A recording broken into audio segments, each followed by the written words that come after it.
Puji Tuhan, saudara yang dikasih Tuhan, senang berjumpa saudara kembali dalam channel ini. Dan saya yakin sepanjang hari kita telah bekerja, sepanjang hari kita telah berusaha. Dan saudara, penyertaan Tuhan yang membuat kita berhasil. Kalau Tuhan sertai pekerjaan kita, kalau Tuhan sertai tangan kita, apapun yang kita sentuh akan jadi berhasil, akan jadi sukses. Yang percaya katakan amin, haleluya. Nah saudara, sebelum kita beristirahat, kembali kita akan berdoa, kembali kita akan merenungkan kebenaran firman Allah. Kita sama-sama berdoa. Terima kasih Bapa Sorgawi, Bapa di dalam nama Tuhan Yesus Kristus. Karena kemurahan-Mu, karena kasih-Mu, Engkau telah sertai kami sepanjang hari. Dan saat ini kembali kami renungkan firman Allah. Karena kami yakin dan percaya ada kekuatan yang membarui kami. Ada satu iman yang dibangkitkan dengan membaca kebenaran firman-Mu. Dalam nama Yesus kami berdoa. Amin. Nah saudara yang dikasih Tuhan, saat ini kita akan bicara tentang dua rahasia kekuatan Kaleb. Siapa Kaleb? Saudara, Musa mengirim 12 pengintai. 10 pengintai berkata yang negatif. 10 pengintai mengatakan hal-hal yang mematahkan semangat, menghilangkan kekuatan bangsa Israel. Nah, ada 2 pengintai. Salah satunya adalah Kaleb yang memberikan kata-kata yang membangkitkan pengharapan, membangkitkan kekuatan, membangkitkan semangat. Nah, saudara yang dikasih Tuhan, bahkan menariknya Alkitab berkata, hambaku Kaleb memiliki roh yang lain, memiliki jiwa yang lain, jiwa yang berbeda. Jadi saudara, 10 pengintai ini membuat bangsa Israel ketakutan. Ketakutan itu seperti virus, dia cepat menyebar. Dan ketakutan bisa melumpuhkan semua kekuatan kita. Ketakutan bisa menghancurkan semua rancangan kita. Tapi Kaleb memiliki roh yang lain. Roh yang tidak memiliki ketakutan. Roh yang tidak ikut-ikutan mencela. 2 rahasia kekuatan Kaleb dimulai dari kesetiaan. Kaleb itu setia kepada Tuhan. Dalam Bilangan 14 ayat 24 kita baca, tetapi hambaku Kaleb karena lain jiwa yang ada padanya, dan ia mengikut aku dengan sepenuhnya, akan kubawa masuk ke negeri yang telah dimasukinya itu, dan keturunannya akan memilikinya.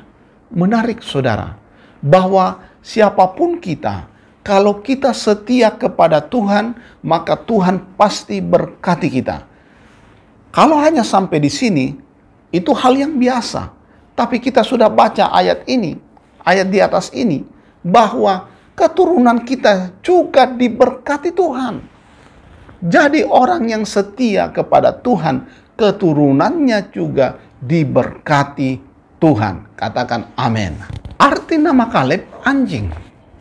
Anjing itu adalah salah satu hewan peliharaan yang setia. Di Jepang saudara, ada seekor anjing yang setia. Dia menunggu kepulangan tuannya. Dan satu saat di stasiun itu, dia tunggu tuannya tidak pulang. Apa yang terjadi? Anjing itu tetap setia. Sampai akhirnya dia mati di stasiun itu. Saudara yang dikasih Tuhan, kalau kita baca ayat tadi, dikatakan Kaleb itu setia kepada Tuhan. Yosua 14 ayat 7 kita baca. Aku berumur 40 tahun ketika aku diutus Musa. Nah saudara, kesaksian Kaleb adalah saat dia diutus Musa, dia berumur 40 tahun. Nah, bagaimana setelah dia berumur 85 tahun, dia berkata seperti ini. Kini sudah 45 tahun lamanya sejak diucapkan Tuhan firman itu kepada Musa, dan selama itu orang Israel mengembara di padang gurun. Jadi sekarang telah berumur 85 tahun aku hari ini. Nah saudara bisa bayangkan apa yang terjadi? Apa Kaleb berubah setia? Saudara, kalau saudara baca dengan keseluruhan ayat ini, saudara mendapati Kaleb tidak berubah setia. Kaleb tetap setia kepada Tuhan. Iman Kaleb tidak terpengaruh oleh keadaan. Iman Kaleb tidak terpengaruh oleh situasi yang terjadi di sekitarnya.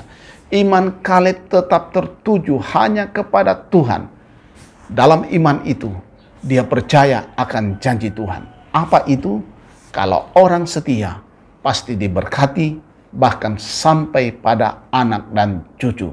Yang percaya katakan amin. Haleluya. Rahasia yang kedua adalah Kaleb memiliki perkataan iman. Apa yang kita baca tadi, dari usia 40 tahun sampai 85 tahun, kita melihat perkataan Kaleb itu tidak ada perkataan yang membuat jadi khawatir. Saya mau berkata perkataannya adalah perkataan yang positif. Perkataan keyakinan akan janji Tuhan. Mari pelihara perkataan kita. Jangan berkata, oh karena usia sudah tua, karena aku sudah pelupa. Jangan saudara. Dalam perkataan kita ada kuasa. Dalam perkataan kita, kita bisa melihat bahwa perubahan itu bisa dimulai dari kata-kata kita. Nah saudara, dalam Matius, di situ digambarkan tentang seorang perempuan Kanaan yang datang menjumpai Yesus dan memohon belas kasihan Yesus untuk menyembuhkan anaknya. Yesus berkata, tidak baik ya bahwa makanan itu diberikan kepada anjing. Saudara yang dikasih Tuhan, apa yang saya ingin katakan? Bahwa Yesus jelas-jelas menolak perempuan Kanaan ini. Dia datang hanya kepada orang Israel.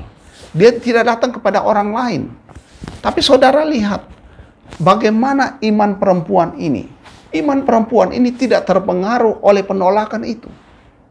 Saya mau berkata seperti ini. Bagaimana sikap saudara jika saudara berdoa, kemudian saudara ditolak? Siapa yang tolak? Yesus. Apa yang harus saudara lakukan? Sementara semua doa kita ditujukan kepada Tuhan. Tetapi saudara, dalam peristiwa perempuan Kanaan ini, Yesus jelas-jelas menolak permintaan perempuan ini. Saudara, perempuan ini tidak bergeser. Perempuan ini tetap di situ. Imannya tetap, konsistensinya tetap. Bahkan dia berkata, memang benar Tuhan. Ya, makanan itu adalah untuk orang-orang Israel. Ya, tetapi remah-remah yang jatuh itu akan dimakan oleh anjing. Dia mengumpamakan dirinya seekor anjing. Dia sampai merendahkan dirinya, saudara. Ya, serendah-rendahnya.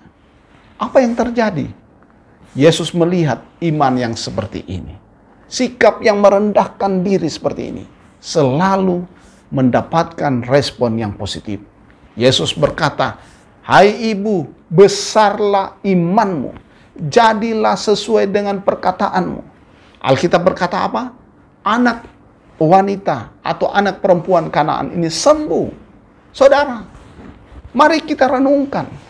Yesus tidak ke rumah perempuan Kanaan ini. Yesus tidak datang dan meletakkan tangannya pada anak perempuan Kanaan ini dan berdoa di situ. Tidak. Yesus hanya melihat iman perempuan ini dan dia berkata, hai ibu, besar imanmu. Saat ini kita sudah bekerja. Saat ini kita sudah berusaha. Biarlah Yesus melihat iman kita. Saya tidak tahu bagaimana kondisi saudara. Apa saudara lagi terbaring karena sakit? Biarlah Yesus melihat imanmu saat ini. Saat engkau dengarkan firman Tuhan ini. Saat engkau dengarkan renungan malam ini. Biar Tuhan yang menjamahmu. Buka hatimu dan berkata, Tuhan, aku percaya firman-Mu. Sebab tangan Tuhan tidak berubah. Kuasa dan kasih Tuhan tidak berubah. Orang yang setia akan mendapatkan upah. Bukan hanya kepada dia, tapi kepada keturunannya. Saudara yang dikasih Tuhan, orang yang beriman, perkataannya adalah selalu membangkitkan keyakinan. Kata-kata kita bisa dinilai orang lain. Iman itu dilihat dari tindakan kita. Percayalah, Yesus ada bagi kita. Yesus ada, perhatian, kasih, dan kuasanya bagi saya dan saudara. Dia tidak berubah. Saat ini, dia ingin melihat imanmu. Saya yakin dan percaya. Ada tangan Tuhan yang selalu tersedia bagi kita. Terima kasih Bapa Sorgawi, kami ada di hadirat-Mu. Malam hari ini kami akan beristirahat. Kami sudah merenungkan kebenaran firman-Mu. Kami sudah belajar rahasia kekuatan Kaleb. Bagaimana dia setia, bagaimana dia memiliki iman yang kuat, yang hanya bisa terjadi kalau orang itu mengandalkan Tuhan.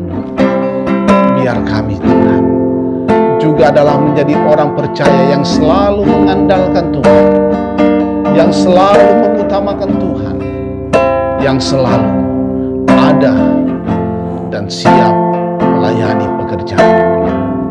Terima kasih Bapa, terima kasih Tuhan Yesus.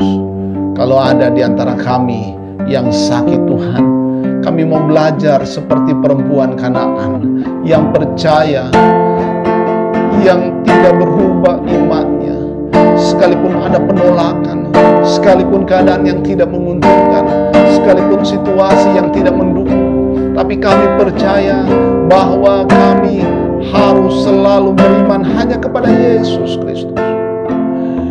Dan biar Tuhan, tangan-Mu, biar kasih-Mu, biar perhatian-Mu ada pada kami, dan jamah setiap umat-Mu di dalam nama Yesus.